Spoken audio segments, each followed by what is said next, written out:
In this video, I'm not going to talk about questions students ask me, but a question that I ask students. Some people may think that the question I'm going to ask lulls the students into a false sense of security, but it's not to check the students, it's to check if their previous teachers, if they ever had one, taught them correctly.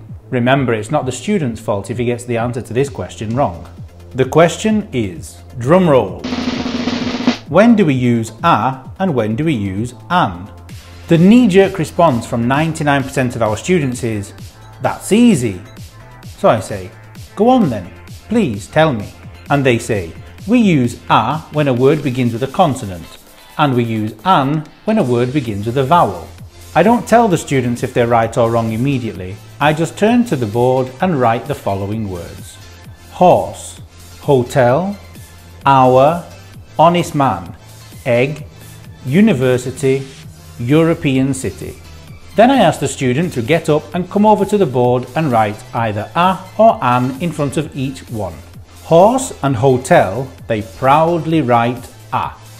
Then they look at the next word, hour, and they say, ah, this is an hour because the H is silent. I don't tell them if they're right or wrong. I just ask them to continue. I don't want to stop their flow of concentration. So they write an hour. Then they continue. Before honest man, they write a.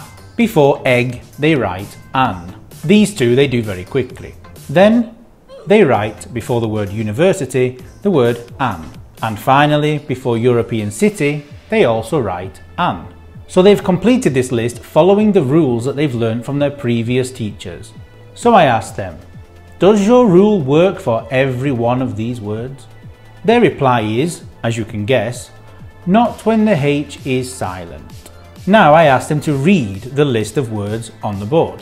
It's not easy to say a honest man, an university, an European city. It's quite uncomfortable. The students then look at me a little bemused because they've understood that what they've studied in the past or were taught in the past is actually wrong. If teachers would only add the word sound after what they teach, then we wouldn't have this confusion. Now, we teach phonetics, so that if the student is unsure, he can quickly look at the phonetics and decide whether to use a or an, if he can't tell from the sound. Hour and honest in phonetics both begin with vowel sounds, and so we say an hour and an honest man. University and European city both begin with the consonant sound y. Think of the word Juventus, it's the same. Look at the following two sentences. If an honest friend of yours says he saw a UFO, would you believe him? Most school children in the UK wear a uniform. So the rule people learn at school is, if the word begins with a consonant, use a. If the word begins with a vowel, use an. Just add the word sound.